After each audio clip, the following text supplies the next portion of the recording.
आज हम शुरू करने वाले हैं बायोलॉजिकल क्लासिफिकेशन यानी कि टेक्सोनॉमी में बायोलॉजिकल क्लासिफिकेशन आज हम शुरू कर रहे हैं।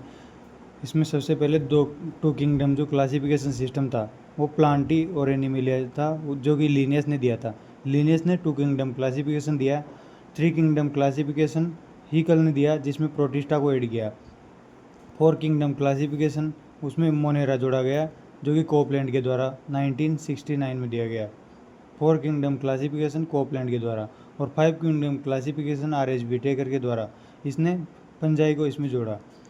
और सिक्स किंगडम क्लासिफिकेशन जिसमें 3 डोमेन होते हैं वो कार्ल बूज ने दिया, बेस्ड ऑन 16 SRRNA के अनुक्रम के आधार पर। ये जो सिक्स किंगडम क्लासिफिकेशन है वो आर्किया, बैक्टीरिया और यूकेरिया 3 डोमेन होते हैं इसमें। आर्किया में आर्की बैक्टीरिया, बैक्टीरिया में मोनेरा और यूकेरिया में प्रोटिस्टा, पंजाई, प्लांटी और एनिमिलिया। इस तरह से छठ किंगडम का क्लासिफिकेशन किया कार्ल वुज ने। इसके बाद फाइव किंगडम जो क्लासिफिकेशन है ये सबसे सर्वमान्य है, जिसका जो RH विटेकर ने क्लासिफाई किया था। और उसका आधार कौन कौन सा था? कोशिका प्रकार, प्रोकैरियोटिक, यूकैरियोटिक, शरीर या थैलस का संगठन, पोषक प्रकार, जनन का प्रकार और फाइलोजेनी। इस आधार पर RH विटेकर ने फाइव किंगडम क्लासिफिकेशन का सिस्टम दिया था। इसके बाद अपन बात करते हैं फाइव किंगडम क्लासिफिकेशन में से मोनेरा की। फर्स्ट जो क्लास है वो है मोनेरा। मोनेरा किंगडम की बात करें तो इसमें एक कोशिकीय प्रोकैरियोट शामिल किए गए हैं, जिसमें कि सबसे पहले बैक्टीरिया की बात करें यानी कि यू बैक्टीरिया क्रोमेटोफोर प्रकाश संश्लेषी वर्णक इसमें पाए जाते हैं। संरचना सरल होती है, व्यवहार जटिल होता है। उपापचय रूप से सर्वाधिक विविध बैक्टीरिया होते हैं। इनका जो पोषण होता है वो तीनों प्रकार का होता है। ये स्वपोषी भी होते हैं, विषमपोषी भी होते हैं और सहजीवी भी होते हैं। मैक्सिमम विषमपोषी होते हैं। स्वपोषी में भी प्रकाश संश्लेषी, रसायन संश्लेषी, विषमपोषी भी परजीवी, मृतोपजीवी और सहजीवी सिम्बायोट के रूप में। अपन बात करें प्रकाश संश्लेषी की। प्रकाश संश्लेषी में फोटोलिथो ऑटोट्रोप यानी कि कार्बनिक पदार्थों से, जैसे कि H2S से H। ग्रीन पर्पल जीवाणु होता है, ग्रीन पर्पल जीवाणु, सल्फर जीवाणु, ये फोटोलिथो ऑटोट्रोप के उदाहरण है। फोटो ऑर्गेनो ऑटोट्रोप जिसमें कार्बनिक पदार्थ शामिल होता है। इसमें अमीनो एसिड वसा से हाइड्रोजन बनता है। इसमें पर्पल और नॉन सल्फर जीवाणु फोटो ऑर्गेनिक जीवाणु होते हैं। ये प्रकाश संश्लेषी जीवाणु प्रकाश संश्लेषण करते हैं, बट एनऑक्सीजेनिक प्रकाश शोषण करते हैं। इसके बाद दूसरे टाइप के देखते हैं रसायन संश्लेषी। रसायन संश्लेषी में कीमोलिथो ऑटोट्रोप का जो होते हैं वो ऊर्जा प्राप्त करते हैं NH3 NO3 माइनस के ऑक्सीडेशन से, ऑक्सीजनेशन से। और इसके उदाहरण होते हैं नाइट्रिकारी जीवाणु कीमोलिथो ऑटोट्रोप होते हैं। और ये NAPS पोषण चक्र में भूमिका निभाते हैं नाइट्रिकारी जीवाणु। इसके बाद कीमो ऑर्गेनो ऑटोट्रोप होते हैं, वो ऊर्जा कार्बनिक पदार्थों के ऑक्सीडेशन से प्राप्त करते हैं। रेशों की जो रेटिंग होती है वो क्लोस्ट्रीडियम टिटेनी नामक जीवाणु से होती है। इस तरह से ये स्वपोषी जीवाणु हो गए। इसके बाद अपन देखते हैं कि जीवाणु में जनन कैसे होता है। जनन अलैंगिक प्रकार से होता है, अलैंगिक प्रकार से जनन होता है। और कुछ में लैंगिक प्रकार से भी होता है। लैंगिक होता है लेकिन वास्तविक नहीं होता। अलैंगिक जनन बाइनरी पिजन के द्वारा मुख्य रूप से, और एंडोस्पोर के द्वारा, एंडोस्पोर अंत बीजाणु के द्वारा। बीजाणु की चारों ओर 5 परतें होती है। लैंगिक जनन जो होता है वास्तविक नहीं होता, जिसमें कि ट्रांसफॉर्मेशन होता है, रूपांतरण, ग्रिफिथ ने बताया था। ट्रांसडक्शन होता है और कॉन्जुगेशन होता है, संयुग्मन नलिका के द्वारा पिलाई जो उसमें भूमिका निभाता है। इस तरह से लैंगिक जनन होता है, ट्रांसफॉर्मेशन, ट्रांसडक्शन और कॉन्जुगेशन के द्वारा। ये जो संयुग्मन नलिका का कॉन्सेप्ट है ये लेडरबर्ग और टोटम ने दिया था। HFR सेल और एपिसोम ये भी इसमें भूमिका निभाती है कॉन्जुगेशन में। इसके बाद देखते हैं इनका शोषण कैसे होता है। यू बैक्टीरिया में शोषण वायवीय और अवायवीय। वायवीय देखें तो अविकल्पी वायवीय ये दिखाते हैं बेजेरिंकिया, एजेटोबैक्टर। N2 फिक्सेशन में जिनको काम में लिया जाता है, बेजेरिंकिया और एजेटोबैक्टर अविकल्पी वायवीय शोषण करते हैं। विकल्पी अवायवीय शोषण, वायवीय शोषण में अविकल्पी वायवीय तो बेजेरिंकिया और एजेटोबैक्टर। और वायवीय शोषण में विकल्पी अवायवीय क्लोस्ट्रीडियम टिटेनी जीवाणु करता है, जो कि O2 की एब्सेंस में भी जीवित रह सकता है, यानी कि विकल्पी अवायवीय का मतलब है कि O2 की एब्सेंस में भी जीवित रह सकता है। इसके बाद अवायवीय जीवाणु जो होते हैं, अवायवीय जीवाणु अविकल्पी अवायवीय, इसमें क्लोस्ट्रीडियम बोटुलिज्म होता है जो कि बोटुलिज्म का कारण होता है। यानी कि क्लोस्ट्रीडियम जो जीवाणु है ये तीनों प्रकार का होता है। ये विकल्पी अवायवीय भी होता है, क्लोस्ट्रीडियम टिटेनी, और क्लोस्ट्रीडियम बोटुलियम अविकल्पी अवायवीय होता है, और विकल्पी वायवीय किण्वनकारी जीवाणु होते हैं जो कि पैकिंग, फूड टॉक्सिसिटी, इन सब में काम आते हैं। इसके बाद देखते हैं आर की बैक्टीरिया। आर की बैक्टीरिया की बात करें, ये तो हो गया यू बैक्टीरिया। इसके बाद आर की बैक्टीरिया की बात करें तो आर की बैक्टीरिया प्राचीनतम आद्य जीवाणु के रूप में जाने जाते हैं। ये यूकेरियोट्स से अधिक समानता रखते हैं। आर की बैक्टीरिया ये अविकल्पी अवायवीय होते हैं और यूकेरियोट से अधिक समानता रखते हैं। ये कैसे पता चलता है? क्योंकि इसमें स्टोन समान प्रोटीन और इंट्रॉन पाया जाता है। कोशिका भित्ति जीवाणु में डिफरेंशिएट जीवाणु से डिफरेंट होती है, यानी कि इसमें स्यूडोम्यूरिन पाया जाता है, स्यूडोपेप्टिडोग्लाइकिन ये पाए जाते हैं कोशिका भित्ति में। इनकी झिल्ली फोस्फोलिपिड की एकल परत और ईथर बॉन्ड के द्वारा और शाखित होती है। विषम परिस्थिति सहन करने की क्षमता इनमें होती है। आर की बैक्टीरिया जो होते हैं उनको 3 भागों में बांटा गया है। मेथेनोजन जो कि अवायवीय होते हैं, मिथेनोजन मवेशी के गट में, दलदली क्षेत्र, सीवेज प्लांट, गोबर गैस, इनमें मिथेनोजन अवायवीय आर की बैक्टीरिया पाए जाते हैं, जिनको मेथ्यूकोकस, मिथेनोकोकस, मिथेनोबैक्टीरियम ये सब इसके उदाहरण हैं। इसके बाद ये तो गया मिथेनोजन, और सेकंड आर की बैक्टीरिया है हेलोफिल्स। ये अत्यधिक लवणीय क्षेत्रों में पाए जाते हैं। इनकी पर्पल झिल्ली से प्रत्यक्ष एटीपी बनता है। हेलो बैक्टीरिया इसके उदाहरण है। इसके बाद थर्ड आर की बैक्टीरिया है थर्मो एसिडोफिल्स। ये गर्म जर्मनों में अम्लीय पीएच में लगभग 2 pH में और टेम्परेचर 90 से ऊपर इनमें पाए जाते हैं। इनमें थर्मोप्लाज्म जीवाणु होते हैं वो इसमें पाए जाते हैं। इस तरह से आर की बैक्टीरिया 3 क्लासों में बांटा गया है, मेथेनोजन, हेलोफिल्स और थर्मो एसिडोफिल्स। इसके बाद अपन थर्ड कैटेगरी की बात करते हैं। अपने यू बैक्टीरिया देख लिया, आर की बैक्टीरिया देख लिया, अब माइक्रोप्लाज्मा की जो कि सबसे छोटी सेल है, 0.3 माइक्रोमीटर इसका व्यास होता है, और उसकी खोज माइक्रोप्लाज्मा की खोज पास्चर ने की थी। इसको PPLO भी बोलते हैं, जो कि 0.1 माइक्रोमीटर की डायमीटर होता है। कोशिका भित्ति रहित होते हैं, आकार परिवर्तन कर सकते हैं, इसलिए इनको पादप जगत का जोकर भी बोला जाता है। माइक्रोप्लाज्मा को विकल्पीय अवायवीय शोषण करते हैं, O2 की एब्सेंस में भी जीवित रह सकते हैं। एक्टिनोमाइसिटीज जो होते हैं वो माइक्रोप्लाज्मा होते हैं। एक्टिनोमाइसिटीज जो होते हैं वो तंतुमय जीवाणु होते हैं, आभासी कवक होते हैं। यानी कि एक्टिनोमाइसिटीज आभासी कवक है लेकिन तंतुमय जीवाणु होते हैं। इसके बाद बात करते हैं जीवाणु की फ्लैजिला की। फ्लैजिला जो जीवाणु में होती है, यानी कि नहीं, जिसमें फ्लैजिला नहीं होती है जीवाणु में, वो होते हैं एट्रोकस, एट्रिकोस यानी कि लैक्टोबैसिलस, एट्राइकस यानी कि जिनमें जीवाणु में फ्लैजिला नहीं होती एट्राइकस बोलते हैं, और लैक्टोबैसिलस में पाई जाती है। मोनोट्राइकस यानी कि एक फ्लैजिला जिनमें होती है उनको विब्रियो कोलेरी में होती है।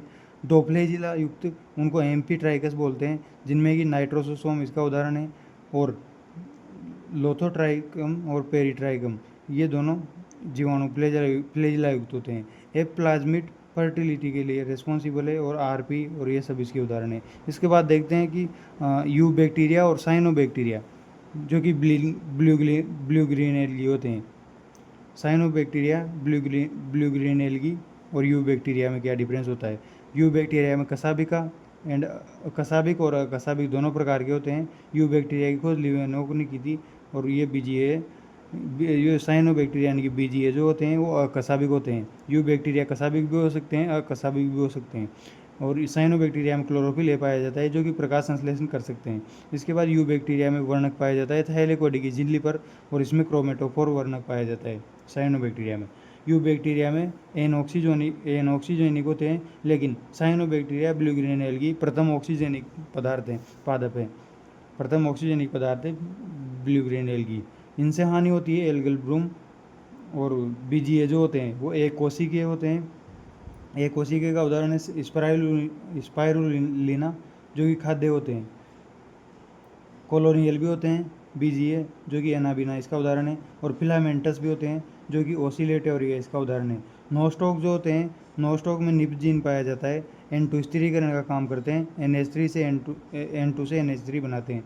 इस तरह से अमोनिया इसमें बनाया जाता है नोस्टॉक में जो निप जीन होता है इसके द्वारा। इसके बाद अपन देखते हैं मोनेरा जगत के बाद में अपन देखते हैं प्रोटिस्टा जगत, यानी कि प्रोटिस्टा किंगडम।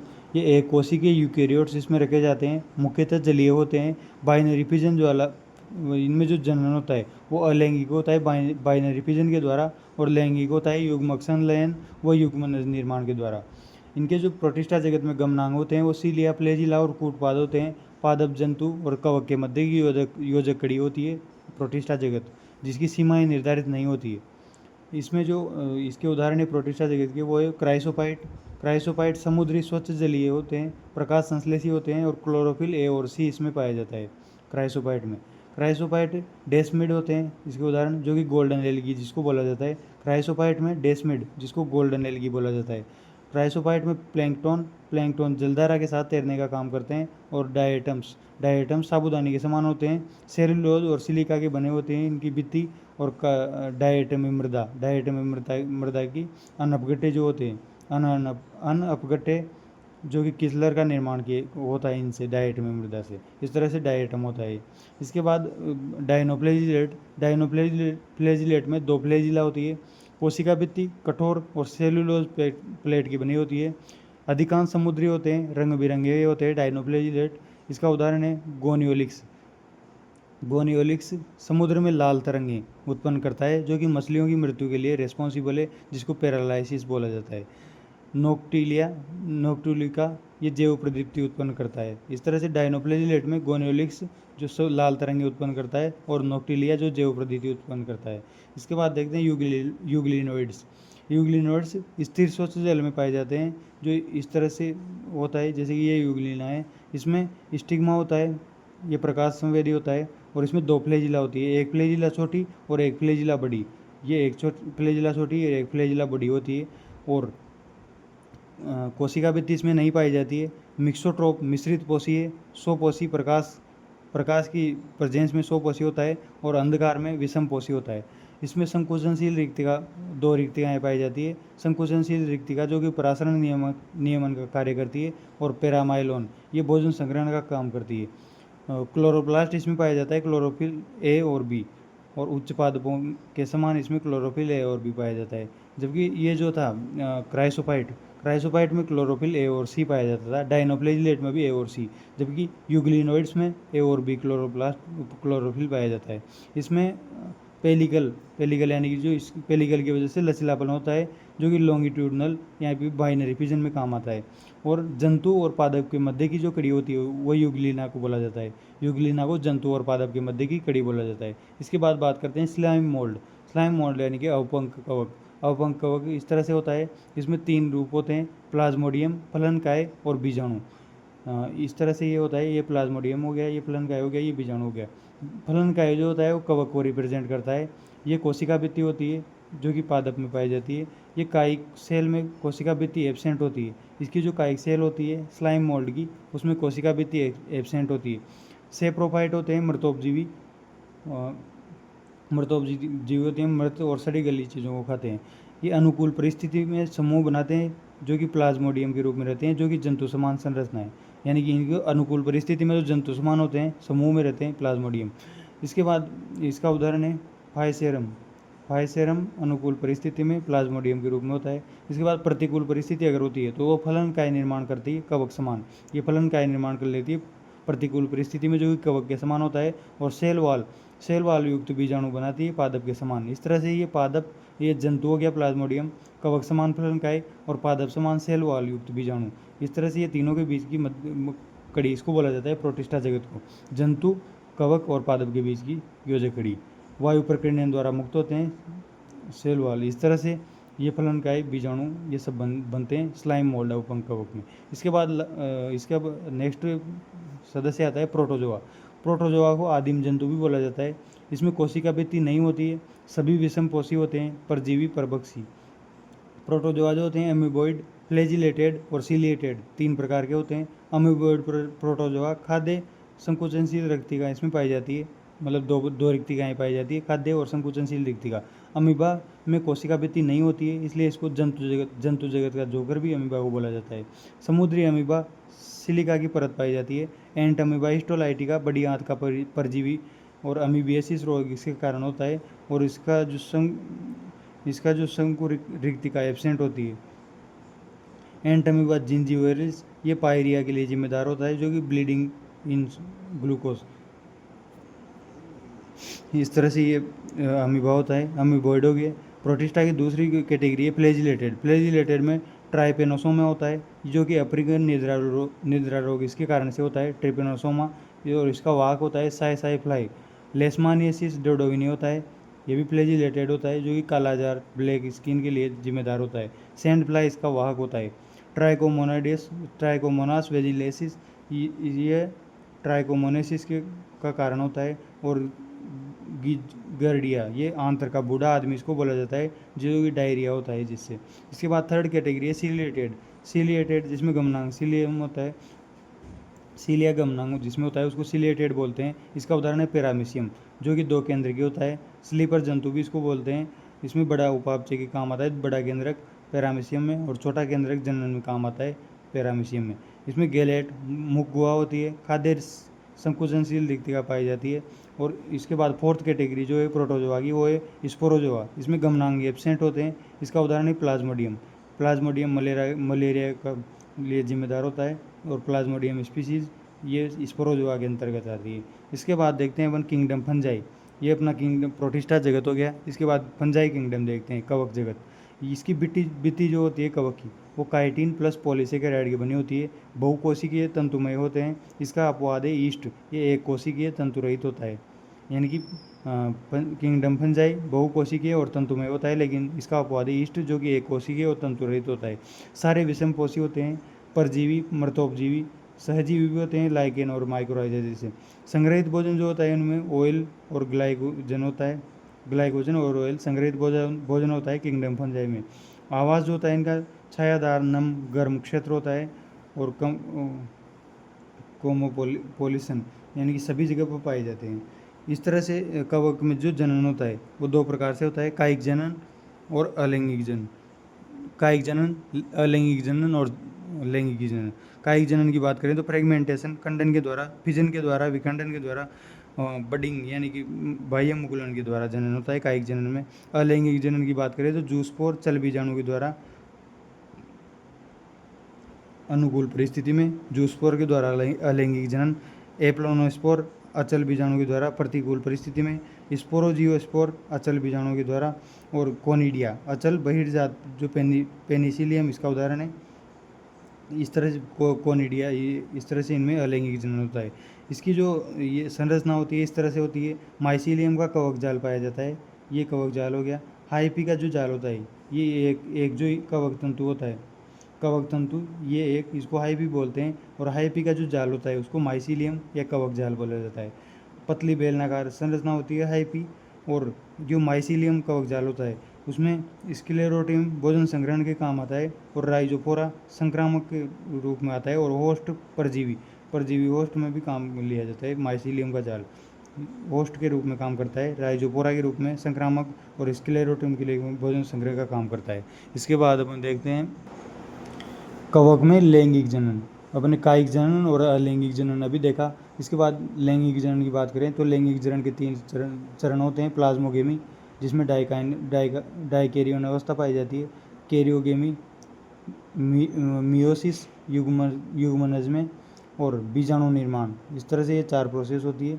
युग्मनज में 1 से 4 बीजाणु निर्माण होता है मियोसिस के बाद में। ये इसकी प्रोसेस होगी लैंगिक जनन की। इसमें जो प्रमुख लैंगिक जनन ये जो सब पाए जाते हैं, प्लाज्मोगेमी, कैरियोगेमी वगैरह, ये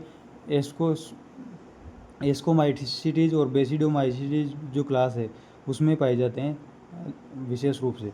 इसमें जो लैंगिक जनन होता है वो 3 तरह से होता है। ऊस्पोर यानी कि फाइकोमाइसिटीज और उमाइसिटीज जो वर्ग होते हैं उनमें ऊस्पोर के द्वारा लैंगिक जनन होता है।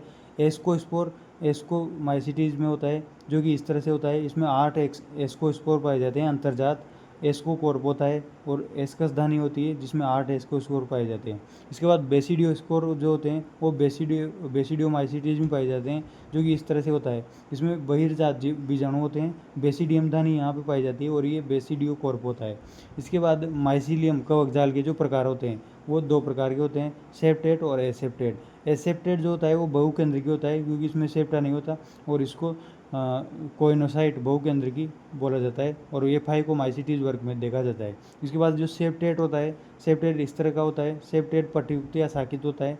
इसमें भी एस्कोमाइसीटीज जो होता है वो सिंपल पट्टीयुक्त होता है और बेसिडियोमाइसीटीज और ड्यूटेरोमाइसीटीज ये मुख्य होते हैं, मतलब मुख्य रूप से बेसिडियोमाइसीटीज ये सेप्टेट होता है जो कि डोलीपोर पट्टीज में पाया जाता है, जो कि क्लैंप कनेक्शन इसको बोला जाता है। इसके बाद अपन इसकी कैटेगरी क्लासेस देखते हैं कि कवक जगत को किस किस क्लास में बांटा गया है। उसमें फर्स्ट है फाइकोमाइसीटीज। फाइकोमाइसीटीज को एल्गल फंजाई भी बोला जाता है, शैवाल समान होते हैं। इसके बाद एस्कोमाइसीटीज, इसको सेक फंजाई भी बोला जाता है जो कि थैले के समान होते हैं। बेसिडियोमाइसीटीज, इसको क्लब या मशरूम भी बोला जाता है। और ड्यूटेरोमाइसीटीज जिनको अपूर्ण कवक भी बोला जाता है। इसमें किस किस की क्या विशेषता है वो देखते हैं। डाइकैरियोफेज फाइकोमाइसीटीज में नहीं पाई जाती, एस्कोमाइसीटीज बेसिडियोमाइसीटीज में पाई जाती है और ड्यूटेरो में भी नहीं पाई जाती। अलैंगिक जो जनन होता है वो इसमें जूस्पोर के द्वारा होता है, फाइकोमाइसीटीज में एप्लेनोस्पोर जूस्पोर के द्वारा होता है, चल स्पोर के द्वारा। इसमें एस्कोमाइसीटीज में अलैंगिक जनन कोनिडिया के द्वारा होता है और बेसिडियोमाइसीटीज में अलैंगिक जनन एब्सेंट होता है, केवल काइखंडन होता है बेसिडियोमाइसीटीज में। और ड्यूटेरोमाइसीटीज में भी कोनिडिया के द्वारा होता है, यानी कि एस्कोमाइसीटीज और ड्यूटेरोमाइसीटीज में कोनिडिया के द्वारा अलैंगिक जनन होता है। लैंगिक जनन की बात करें तो इसमें फाइकोमाइसीटीज में ऊस्पोर और जाइगोस्पोर के द्वारा होता है। इसमें एस्कोस्पोर अंतर्जात होते हैं, इसमें बेसिडियोस्पोर बहिर्जात होते हैं और इसमें एब्सेंट होता है लैंगिक जनन ड्यूटेरोमाइसीटीज में। फलनकाय की बात करें तो फाइकोमाइसीटीज में एब्सेंट होती है, एस्कोमाइसीटीज में एस्कोकॉर्प फलनकाय होती है, इसमें बेसिडियोकॉर्प होती है और इसमें भी एब्सेंट होती है। इसके बाद आवास की बात करें, ये जलीय सड़ी गली लकड़ी पादप पर अविकल्पी परजीवी होते हैं। ये मृतोपजीवी परजीवी अपरदकारी कोशिका प्रोकेलस विष्ठा पर बैठते हैं। ये मृतजीवी परजीवी होते हैं पादपों पर। ये मृतजीवी पर मुख्य अपरदक होते हैं, खनिज चक्रण में सहायता करते हैं, जो कि ड्यूटेरोमाइसीटीज वर्ग है। अब इनके एग्जाम्पल देखते हैं। फाइकोमाइसीटीज के एग्जाम्पल की बात करें तो इसकी ट्रिक है कि प्रभु का मतलब फाइटोप्थेरा जो होता है वो फाइकोमाइसीटीज में आता है। आलू में पचेती रोग के लिए जिम्मेदार होता है फाइटोप्थेरा।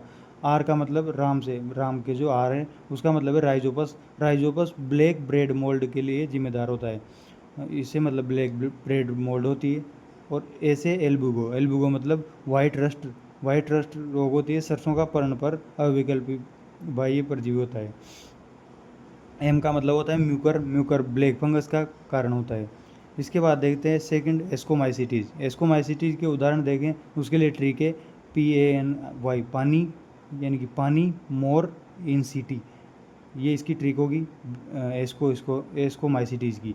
पी का मतलब पानी का जो ये इसकी फुल फॉर्म देखते हैं कि पी का मतलब पेनिसिलियम होता है, जो कि पी का मतलब पेनिसिलियम और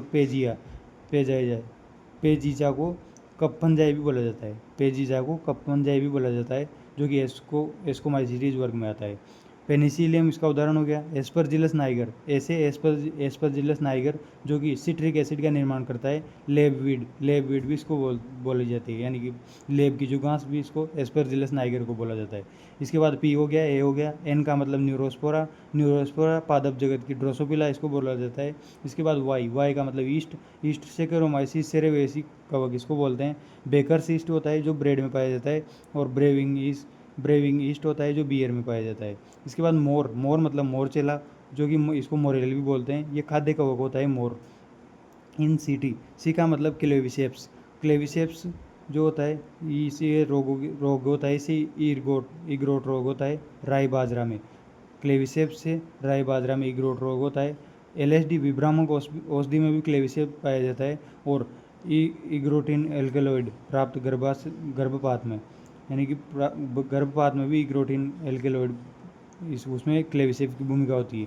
इसके बाद टी लास्ट आता है, टी मतलब ट्रपल, जो कि खाद्य कवक होता है। यानी कि खाद्य कवक कौन कौन से हो गए जो कि एस्कोमाइसिटीज वर्ग से रिलेटेड है, वो है मोरचेला और ट्रपल, ये दोनों खाद्य कवक हैं।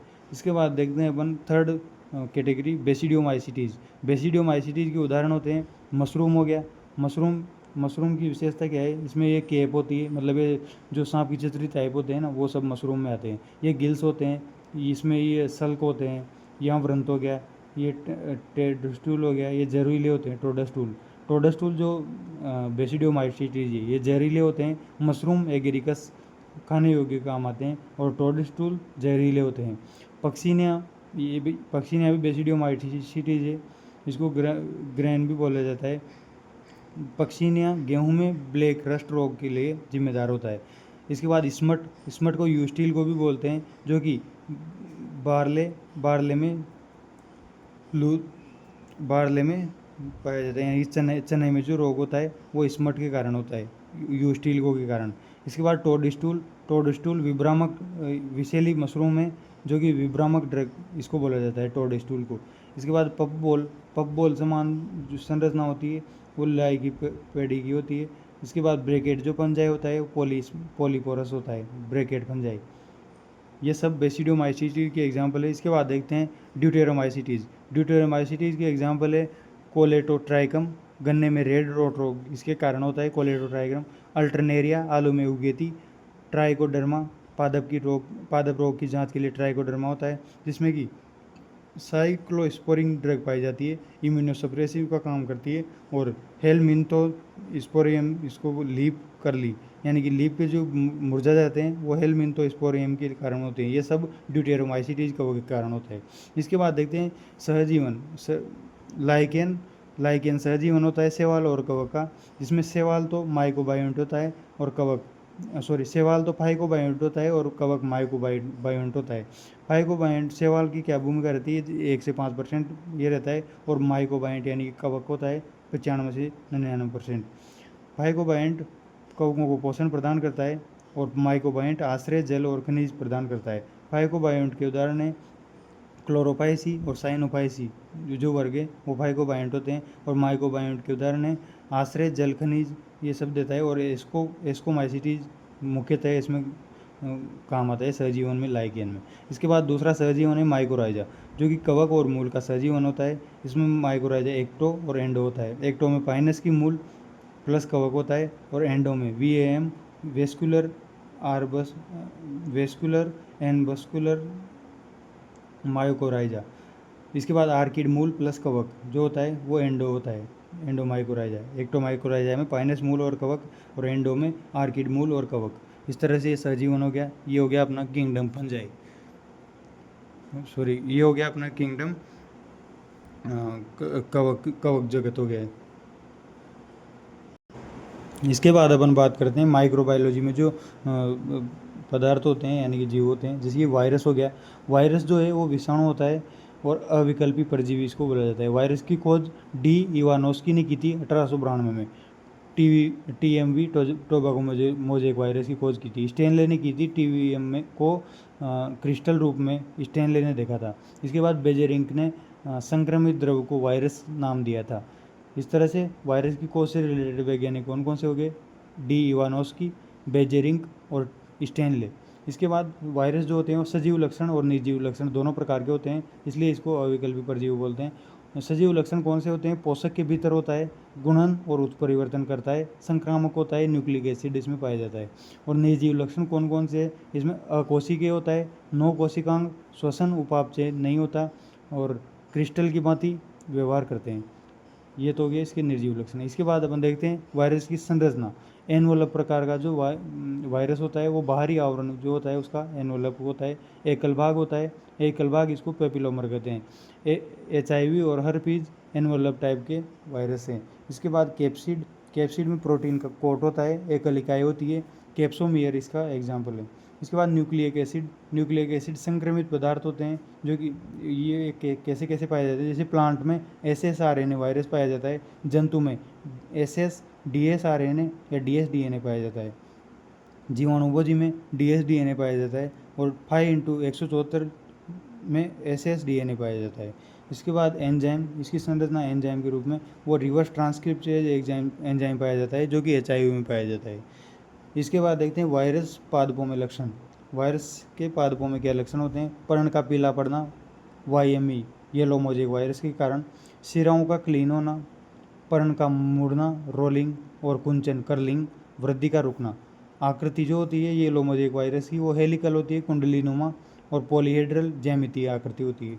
इसके बाद बात करते हैं TMV की, tobacco mosaic virus. Tobacco mosaic virus छड़ाकार या कुंडलित वायरस होता है, इस तरह से ये दिखाई देता है। इसमें SSRNA पाया जाता है, कैप्सिड प्रोटीन का कोट होता है और कैप्सोमियर इसकी इकाई होती है। इसके बाद न्यूक्लियोटाइड कैप्सोमियर, यानी कि इनका जो रेशियो होता है न्यूक्लियोटाइड और कैप्सोमियर का, वो 64:2130 होता है, यानी कि 3:1 लगभग ये होता है। किसमें? TMV में। इसके बाद बात करते हैं बैक्टीरियोफेज वायरस की। बैक्टीरियोफेज जीवाणुभोजी इसको बोलते हैं। टी वॉर्ट ने इसकी खोज की थी और जीवाणु को संक्रमित करते हैं बैक्टीरियोफेज वायरस। इसमें इस तरह से इसकी संरचना होती है इकोलाई की। इकोलाई बैक्टीरियोफेज वायरस है जिसकी संरचना इस तरह से होती है। ये हेड होती है, इसकी हेड में क्या पाया जाता है? DS-DNA होता है, प्रोटीन का कोट होता है। इसके बाद ये कोलेक्स होता है, ये जिसकी गर्दन में, ये शीत होता है और ये 6 टेल फाइबर होता है। लाइसोजाइम उपस्थित होता है 6 टेल फाइबर में। इस तरह से इकोलाई होता है। इसके बाद अपन देखते हैं वायरोइड। वायरोइड क्या होते हैं? विषाणु से छोटे होते हैं, वायरस से छोटे होते हैं वायरोइड। इसकी खोज की थी डाइनर ने वायरोइड की खोज की थी। केवल कम एटॉमिक वेट वाले SSRNA होते हैं, संक्रामक पदार्थ होते हैं वायरोइड। नो कैप्सिड होता है, यानी कि कैप्सिड नहीं होता है, प्रोटीन भी नहीं होता है। पादपों में रोग जैसे पोटैटो स्पेंडल ट्यूबर डिजीज, ये वायरोइड के कारण होती है। इसके बाद बात करते हैं प्रियोन की। प्रियोन की खोज प्रूजनर ने की थी। केवल संक्रामक पदार्थ है, असामान्य वलित प्रोटीन है, नो न्यूक्लिक एसिड। इसमें ये केवल वलित प्रोटीन है, यहाँ तो केवल संक्रामक पदार्थ था SSRNA, यहाँ केवल वलित प्रोटीन है, न्यूक्लिक एसिड इसमें नहीं पाया जाता। न्यूरोलॉजिकल तंत्रिका विकार से संबंधित प्रियोन होता है और मनुष्य और जंतुओं में रोग होते हैं प्रियोन के कारण, जैसे कि Creutzfeldt Jakob disease, mad cow disease, scrapie बेड में और कुरू लाफिंग रोग जो होता है वो मनुष्य में, वो सब प्रियोन के कारण होता है। इसके बाद देखते हैं इनका जीवाणुओं का महत्व क्या होता है। जीवाणुओं के महत्व में सबसे पहला महत्व होता है नाइट्रोजन फिक्सेशन में। नाइट्रोजन फिक्सेशन क्या होता है? वायुमंडलीय जो नाइट्रोजन होती है, जैसे एज स्पाइरुलम जीवाणु के द्वारा N2 फिक्सेशन होता है। जीवाणु, औद्योगिक और विद्युत, 3 प्रकार से नाइट्रोजन फिक्सेशन होता है जीवाणु के द्वारा। औद्योगिक नाइट्रोजन फिक्सेशन और विद्युत नाइट्रोजन, इसमें क्या होता है? वायुमंडलीय जो N2 होती है उसको NH3 में बदला जाता है और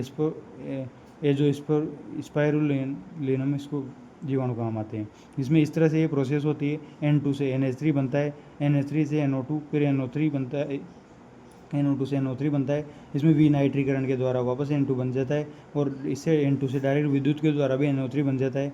इसके बाद यहाँ से पादप में जाता है, फिर जंतु में, फिर वापस अमोनिया बनता है, इसको अमोनीकरण बोलते हैं। इस तरह से नाइट्रोजन फिक्सेशन होता है।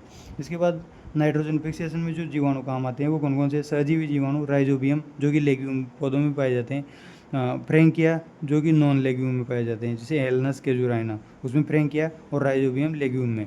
इसके बाद स्वतंत्र जीवी जो जीवाणु होते हैं, जैसे एजेटोबैक्टर, बेजेरिंकिया, ये वायवीय जीवाणु होते हैं, ये स्वतंत्र जीवी होते हैं, ये भी नाइट्रोजन फिक्सेशन में काम आते हैं। इसके बाद CBT यानी कि क्लोस्ट्रीडियम अवायवीय, B मतलब बेसिलस और R रोडोफाइलम, ये सब नाइट्रोजन फिक्सेशन में काम आते हैं। इसके बाद ब्लू ग्रीन एल्गी BGA में भी सहजीवी और स्वतंत्र जीवी, नोस्टोक एनाबिना, ये BGA नाइट्रोजन फिक्सेशन का काम आता है। इसमें नोस्टोक एनाबिना हो गया, एजोला की पत्तियों के साथ, और साइकस के कोरोइड जड़ों में पाए जाते हैं सहजीवी। और स्वतंत्र जीवी नोस्टोक एनाबिना, ओसिलेटोरिया, एलुसेकर और राइस पेडी खेत में, इनमें सब में स्वतंत्र जीवी पाए जाते हैं। इस तरह से BGA और जो बैक्टीरिया होते हैं ये नाइट्रोजन फिक्सेशन में काम आते हैं। इसके बाद N2 फिक्सेशन के बाद नाइट्रीकरण जीवाणु कौन कौन से होते हैं? वो होते हैं जैसे कि नाइट्रीकरण किसको बोलते हैं? NH3 से नाइट्रेट बनता है NO2, फिर उससे नाइट्राइट बनता है NO3। इसमें कौन कौन से जीवाणु काम आते हैं? NH3 से नाइट्रेट बनने में नाइट्रोकोकस, नाइट्रोसोमोनास काम आते हैं, और नाइट्रेट से नाइट्राइट बनाने में नाइट्रोबैक्टर और नाइट्रोसिस्टिस काम आते हैं। और ये जो चारों जीवाणु होते हैं ये कीमो ऑटोट्रोप होते हैं, यानी नाइट्रोकोकस, नाइट्रोसोमोनास, नाइट्रोबैक्टर और नाइट्रोसिस्टस, ये सब कीमोटोट्रोप होते हैं। इसके बाद थर्ड प्रोसेस है विनाइट्रिकारी जीवाणु। कौन कौन से होते हैं? विनाइट्रिकारी में नाइट्रेट जो होता है, ये नाइट्रेट इससे वापस वायुमंडलीय N2 बनाया जाता है। जो कि वो जीवाणु के कौन कौन से होते हैं? स्यूडोमोनास और थायोबैसिलस, ये दोनों विनाइट्रिकारी जीवाणु होते हैं। स्यूडोमोनास और थायोबैसिलस ये अस्वांगीकारी NO3 अपचयन इसको बोला जाता है, जिसमें कोई स्वांगीकार नहीं होता, डायरेक्ट नाइट्रेट से N2 बनती है। इसके बाद स्वांगीकारी NO3 नाइट्रेट अपचयन कैसे होता है? उसमें वापस NO3 से NO2 बनता है और NH3 बनता है, इसको स्वांगीकारी बोला जाता है। इसमें NO3 माइनस से NO2 बनता है, उसको नाइट्रेट रिडक्टेस के द्वारा होता है। NO2 माइनस से NH3 बनता है, उसको नाइट्रेट रिडक्टेस, यानी कि ये वो स्वांगीकारी जीवाणु होते हैं। अमोनीकरण बेसिलस के द्वारा रेमोसस और वल्गेरिस 2 प्रकार से होता है। इस तरह से ये माइक्रोबायोलॉजी का ओवरव्यू हो गया। इसके बाद अपन देखते हैं नेक्स्ट चैप्टर, वो रहेगा अपना प्लांट किंगडम, पादप जगत। पादप जगत की बात करें तो इसको 5 भागों में क्लासीफाई किया गया है। एल्गी, जिसमें हरे भूरे और लाल शैवाल। ब्रायोफाइटा, लिवरवर्ट और मॉस इसमें आता है। टेरिडोफाइटा, जिसमें साइलोप्सिडा हो गया, लाइकोप्सिडा हो गया, स्पिनोप्सिडा हो गया, फर्न हो गया और टेरोप्सिडा हो गया, ये सब टेरिडोफाइटा हो गया। जिम्नोस्पर्म में साइकस, पाइनस और गिंको, और एंजियोस्पर्म में डाइकोट और मोनोकोट। इस तरह से प्लांट किंगडम का क्लासीफाई किया गया है। इसमें वर्गीकरण के जो आधार है वो है आर्टिफिशियल बेसिस, जो कि लिनेस अरस्तु ने दिया था, आर्टिफिशियल बेसिस। इसमें बाह्य आकारिकी को आधार माना, जिसमें कि कायिक और जननिक लक्षण समान, यानी कि इसकी जो कमियां क्या है आर्टिफिशियल बेसिस की, वो है समान लक्षण वाले भिन्न समूह में रख दे, और कायिक और जननिक जो लक्षण है वो समान महत्व दे दिए। जैसे कायिक परिवर्तनीय और जननिक स्थायी जो लक्षण होते हैं उनको समान महत्व दे दिया आर्टिफिशियल बेसिस में।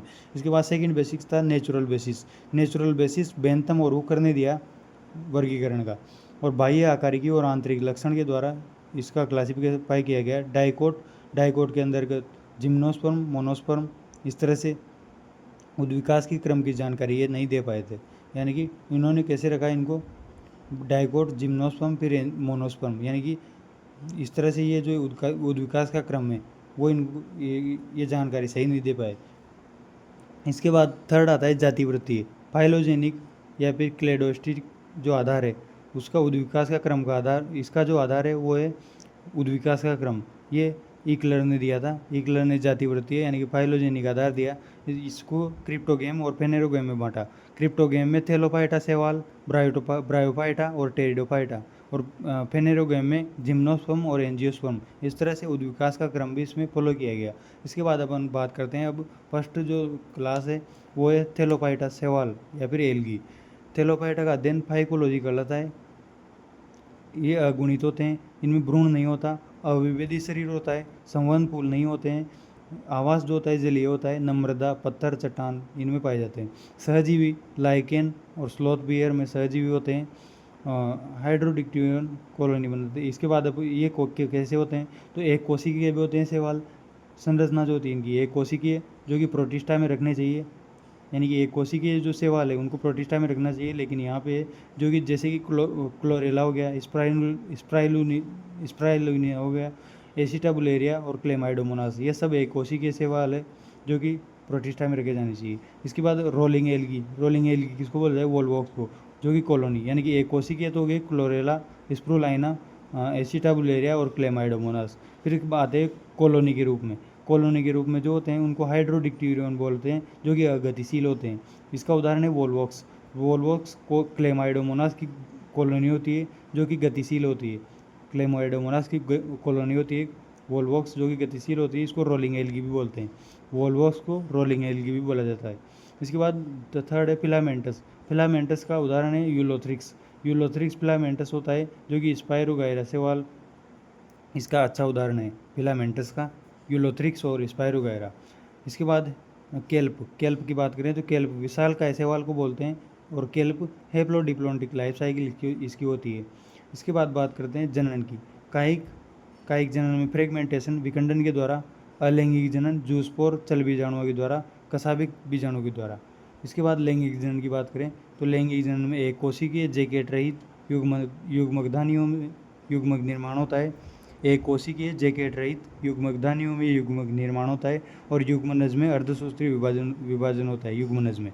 युग्मनज में अर्धसूत्री होता है। और ये जो जैकेट रहित युग्मक ध्वनियों में युग्मक निर्माण होता है। इसका अपवाद होता है कारा। कारा में जैकेट सहित युग्मक ध्वनियों का निर्माण होता है। इसके बाद ये जो लैंगिक जनन है वो 3 प्रकार से होता है। आइसोगेमी युग्मक संलयन, इसमें ये आइसोगेमी, एनाइसोगेमी और ऊगेमी। आइसोगेमी युग्मक संलयन में समान आकार मादा और नर युग्मक का समान आकार होता है। गतिशील युग्मक और अगतिशील युग्मक होते हैं। गतिशील युग्मक होते हैं क्लेमाइडोमोनास, यूलोथ्रिक्स, एक्टोकार्पस। एक्टोकार्पस भी हेप्लोडिप्लोन्टिक होता है, यानी कि शैवाल में एक तो एक्टोकार्पस हो गया, एक केल्प हो गया, ये हेप्लोडिप्लोन्टिक लाइफ साइकिल होती है। इसके बाद अपन देख रहे थे आइसोगेमी। आइसोगेमी में गतिशील युग्मक क्लेमाइडोमोनास, यूलोथ्रिक्स और एक्टोकार्पस अगतिशील होते हैं स्पाइरोगायरा में। इसके बाद एनाइसोगेमी समयुग्मन में क्या होता है, आकार और आकृति डिफरेंट होती है। इसके एग्जाम्पल है क्लेमाइडोमोनास ब्राउनी। इसमें तो केवल क्लेमाइडोमोनास जो था वो गतिशील था, वो आइसोगेमी दर्शाता है। क्लेमाइडोमोनास ब्राउनी जो है वो एनाइसोगेमी दर्शाता है। और यूडोरेना ये भी एनाइसोगेमी दर्शाता है। इसके बाद ऊगेमी की बात करें तो अंड युग्मन या फिर विषम या अंड युग्मन इसको बोलते हैं। इसके एग्जाम्पल है क्लेमाइडोमोनास कोकीफेरा, यानी क्लेमाइडोमोनास तीनों में है। वो आइसोगेमी में भी क्लेमाइडोमोनास है, एनाइसोगेमी में क्लेमाइडोमोनास ब्राउनी और ऊगेमी में क्लेमाइडोमोनास कोकीफेरा। और ऊगेमी में नेक्स्ट एग्जाम्पल है वोलवॉक्स, फ्यूकस, सारगासम, सभी लाल शैवाल, ये सब ऊगेमी भी दर्शाते हैं। इसके बाद फ्यूकस और सारगासम जो है वो भी डिप्लोन्टिक लाइफ साइकिल दिखाते हैं। ये डिप्लोन्टिक दिखाते हैं, यानी कि शैवाल जो होते हैं वो अधिकतर तो हेप्लोन्टिक होते हैं, लेकिन कारा, केल्प और एक्टोकार्पस ये हेप्लोडिप्लोन्टिक होते हैं। और फ्यूकस और सारगासम ये डिप्लोन्टिक होते हैं। इसके बाद अपन देखते हैं युग्मनज में जो मियोसिस होता है वो एम्ब्रियो फॉर्मेशन नहीं होता। युग्मनज में मियोसिस होता है, एम्ब्रियो फॉर्मेशन नहीं होता है। इसका महत्व क्या है शैवालों का, पृथ्वी पर लगभग 50% का कार्बन डाइऑक्साइड का स्थिरीकरण शैवालों द्वारा किया जाता है, लगभग 50% कार्बन। जल में O2 के स्तर को बढ़ाते हैं। प्राथमिक उत्पादक है, जलीय खाद्य श्रृंखला की इंपॉर्टेंट कड़ी है। क्लोरेला और स्प्रूलाइना स्पेस में खाद्य स्रोत है। क्लोरेला और स्प्रूलाइना ये स्पेस में खाद्य स्रोत हैं। SCP इनको बोलते हैं सिंगल सेल प्रोटीन। इसके बाद अगार अगार जो है, अगार अगार आइसक्रीम जेली संवर्धन माध्यम में काम में लिया जाता है। जीलीडियम और ग्रेसिलेरिया लाल शैवाल से प्राप्त किया जाता है अगार अगार को। इसके बाद एल्गिन और केरागिन, एल्गिन भूरे शैवाल होते हैं और केरागिन लाल शैवाल से। इसको कॉन्ड्रस स्पीसीज बोला जाता है, शैवाल की भित्ति से प्राप्त करते हैं। और हाइड्रोकोलाइड से ये होते हैं एल्गिन और केरागिन। इसके बाद अपन इसकी शैवालों का वर्गीकरण देखेंगे। शैवालों के वर्गीकरण की बात करें तो इनका आधार होता है वर्णक, कशाभिका, संग्राही पोषक और भित्ति का संगठन। इनके इसके आधार पर शैवालों को 3 भागों में बांटा गया है, क्लोरोफाइसी, फियोफाइसी और रोडोफाइसी। क्लोरोफाइसी को हरे शैवाल, फियोफाइसी को भूरे शैवाल और रोडोफाइसी को लाल शैवाल बोला जाता है। इसमें वर्णक कौन कौन से होते हैं, क्लोरोफाइसी में chlorophyll A, chlorophyll B, carotene और जेंतोफिल वर्णक होता है। बुरे शैवाल में यानी कि फियोफाइसी में क्लोरोफिल ए और क्लोरोफिल सी होता है, फ्यूकोजेंटिन होता है, कैरोटीन होता है और जेंतोफिल होता है। रोडोफाइसी में क्लोरोफिल ए, क्लोरोफिल डी होता है, आर फाइकोसाइनिन होता है, आर फाइकोइरिथ्रिन होता है। आर फाइकोसाइनिन और आर फाइकोइरिथ्रिन ये रोडोफाइसी में पाए जाते हैं, क्लोरोफिल ए और डी। इसके बाद क्लोरोफाइसी की बात करें तो क्लोरोफाइसी में संग्राही पोषक जो होता है वो स्टार्च, ऑयल और पायरेनोइड वसा पाई जाती है। स्टार्च, ऑयल और पायरेनोइड वसा पाई जाती है क्लोरोफाइसी में। और फियोफाइसी में मैनिटोल और लेमिनेरियम पाई जाती है। और रोडोफाइसी में फ्लोरिडीन स्टार्च ये संग्राही पोषक के रूप में होता है। बीजीए में भी साइनोफाइसियम स्टार्च पाया जाता है, बीजीए में भी।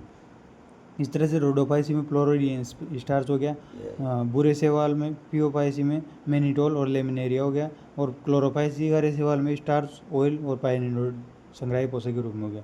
कशाभिका की बात करें, बीजाणु की जो कशाभिका होती है वो 2 से 8 होती है, जो शीर्षस्थ होती है और समान होती है क्लोरोफाइसी में। इसमें 2 होती है जो कि पार्श्व और असमान होती है, इसमें कशाभिका एब्सेंट होती है। इसकी भित्ति की बात करें तो इसमें सेलुलोज और पेक्टिन की बनी होती है, इसमें सेलुलोज और एल्गिन की बनी होती है, इसमें सेलुलोज प्लस पेक्टिन के बाहर अगार या केरागिन की बनी होती है। आवास की बात करें तो ये जलीय आवास में अलवणीय, खारा और समुद्री तीनों में पाए जाते हैं।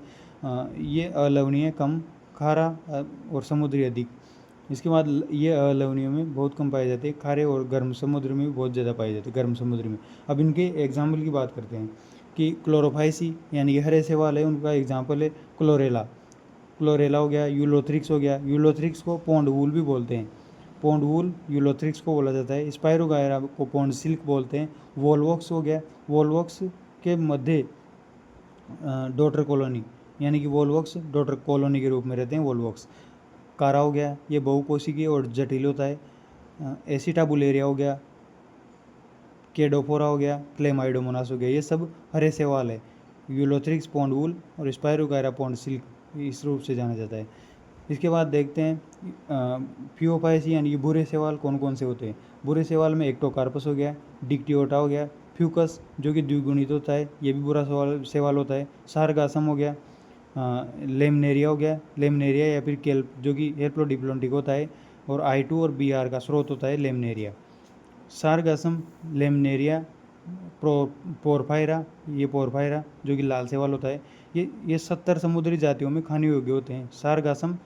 सारगासम, लेमिनेरिया और पोरफायरा ये 70 समुद्री जातियों में खाने योग्य होते हैं। इसके बाद लाल शैवाल की बात करें तो लाल शैवाल होते हैं पोलिसाइपोनिया, पोरफायरा, जिलीडियम, ग्रेसिलेरिया और कॉन्ड्रस, ये सब लाल शैवाल होते हैं। इसके बाद अपन विशेषता की बात देखें तो क्लोरोफाइस यानी कि हरे शैवाल की विशेषता क्या होती है, ये पायरेनोइड हरित लवक में होते हैं, हरित लवक में पायरेनोइड होते हैं। इस तरह से इसकी संरचना होती है, ये प्रोटीन पाया जाता है स्टार्च आवरण के अंदर।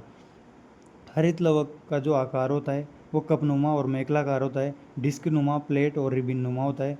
कपनुमा जो हरित लवक होता है वो क्लेमाइडोमोनास में पाया जाता है। इस तरह से ये क्लेमाइडोमोनास हो गया, ये बाइफेरोप्लास्ट हो गया, ब्लिफेरोप्लास्ट, ये रेड आई होगी, रेड आई स्पॉट, ये केंद्रक हो गया। ये हरित लवक कपनुमा होता है इसमें क्लेमाइडोमोनास में, ये म्यूसिलेज परत होती है। इसके बाद यूलोथ्रिक्स में मेखलाकार होता है हरित लवक, मेखलाकार इस तरह से, ये यूलोथ्रिक्स हो गया। ये स्ताम्पनांग बोला जाता है इसको, हरित लवक यहाँ पे ये मेखलाकार हो गया। इसमें ऑयल की बूंदें पाई जाती है और ये इस तरह से संरचना होती है यूलोथ्रिक्स की, जो कि मेखलाकार हरित लवक पाया जाता है। इसके बाद कारा इस तरह से होता है, जो कि ये न्यूक्लियो होता है, जो मादा युग्मकधानी जिसको बोला जाता है यहाँ पे न्यूक्लियोल। ये बाह्य जैकेट होते हैं, यानी कि ये जैकेट रही जो युग्मकधानी थी उसका अपवाद है, बाह्य जैकेट होती है इसमें। ये ग्लोब्यूल इसमें पाई जाती है जो कि नर युग्मकधानी है। इस तरह से कारा की संरचना होती है। ये विशेषता होगी हरे शैवालों की। इसके बाद अपन बात करते हैं प्यूओपाइस यानी कि बुरे शैवालों की। बुरे शैवालों का शरीर विभेदन होता है, होल्ड पास्ट, स्टाइप और फ्रॉन्ट्स, इस तरह से। ये होल्ड पास्ट हो गया, ये स्टाइप हो गया और फ्रॉन्ट्स, इस तरह से ये बटे होते हैं बुरे शैवाल। इनके जीव द्रव्य में लवक केंद्र में रिक्तिका केंद्रक होता है, यानी कि जीव द्रव्य में लवक पाए जाते हैं, केंद्र में रिक्तिका और केंद्रक पाया जाता है। इसकी शरीर की संरचना सरल साकित और तंतुमय होती है, सघन साकित और विस्तारित फ्यूकस में होती है। यानी कि एक्टोकार्पस जो होता है बुरा शैवाल, उसमें सरल साकित और तंतुमय संरचना होती है और सघन साकित और विस्तारित फ्यूकस में होती है। और इस तरह से ये एयर ब्लैडर यहाँ पे पाए जाते हैं फॉन्ड में। ये स्टाइप हो गया और ये होल्ड हो गया। इस तरह से ये फ्यूकस का डायग्राम है जिसमें कि ये एयर ब्लैडर पाए जाते हैं। इसके बाद जनन की बात करें, जनन को बाद में देखेंगे। ये विशेषता होगी यहाँ पे क्लोरोफाइसी की विशेषता यहाँ तक देख ली। इसके बाद ये प्यूओपाइसी की विशेषता देख ली यहाँ तक। इसके बाद अपन रोडोफाइसी की विशेषता देखते हैं। ये समुद्री गहराई व सतह पर पाए जाते हैं, गर्म समुद्री जल में पाए जाते हैं। गर्म समुद्री में पाए जाने में इसके प्रभाव को गोडोकोब्स प्रभाव बोला जाता है, यानी कि नीला जो R5 इरिथ्रिन होता है वो अधिक पाया जाता है इसमें। R5 साइनिन ये अधिक पाया जाता है जो कि नीला होता है। ये गोडोकोज प्रभाव इसको बोलते हैं, यानी गर्म समुद्री जल जो होता है उसमें गोडोकोज प्रभाव देखने को मिलता है, जो कि R5 अधिक होता है। इसके बाद अधिकांश जो होते हैं वो बहुकोशिकीय होते हैं, जिसका अपवाद है जो कि यूनिसेल्युलर होता है, पोरफायरिडियम यूनिसेल्युलर होता है। अब बात करते हैं जनन की। तो क्लोरोफाइसी में जनन कैसे होता है, चल बीजाणु के द्वारा होता है अलैंगिक, और विखंडन के द्वारा होता है कायिक। लैंगिक जनन आइसोगेमी, एनाइसोगेमी, ऊगेमी तीनों प्रकार से होता है, और इसका जो रंग होता है वो ग्रास ग्रीन होता है क्लोरोफाइसी का। इसके बाद प्यूओपाइसी के जनन की बात करें तो लैंगिक तीनों जनन पाए जाते हैं, कायिक में विखंडन होता है, अलैंगिक जनन चल बीजाणु के द्वारा होता है, द्विकशाभिक। नाशपति का आकार चल बीजाणु का होता है, इसको पायरिफॉर्म बोला जाता है। अधिकांश अगुणित होते हैं, फ्यूकस जो होता है वो द्विगुणित होता है। अधिकांश बुरे शैवाल अगुणित होते हैं लेकिन फ्यूकस द्विगुणित होता है। इसका रंग फ्यूकोजेंथिन फ्यूकोजेंट्रिन की मात्रा पर निर्भर करता है। ओलिव ग्रीन से भूरे के बीच में इसका रंग होता है भूरे से वाल यानी कि फ्यूओपाइसी का। इसके बाद थर्ड रोडोपाइसी की बात करें तो इसमें जनन जो होता है वो कायिक विखंडन के द्वारा होता है। अलैंगिक जनन चल बीजाणु के द्वारा होता है। लैंगिक उगेमी के द्वारा होता है। इस तरह से ये उगेमी होती है। इसमें माइकोजेनिक गायनिक ये माइकोगायनी होती है। इसमें स्पोरमेटिया पाया जाता है। ये स्पर्मेटिया होता है। ये क्या होता है, ये कोर्बोगोनिया होता है। ये नया सेवाल। इस तरह से मियोसिस होगा, स्पोर होगा, फिर नया सेवाल बनेगा। इस तरह से ये इसमें लैंगिक जनन पाया जाता है जिसको उगेमी के द्वारा होता है। निषेचन पश्चात जो घटना होती है वो जटिल होती है। स्पोरोफाइट द्विगुणित होता है जबकि यूनिसेलुलर जाइगोट होता है। यानी कि स्पोरोफाइट तो इसमें द्विगुणित होता है और जाइगोट यूनिसेलुलर होता है इसमें।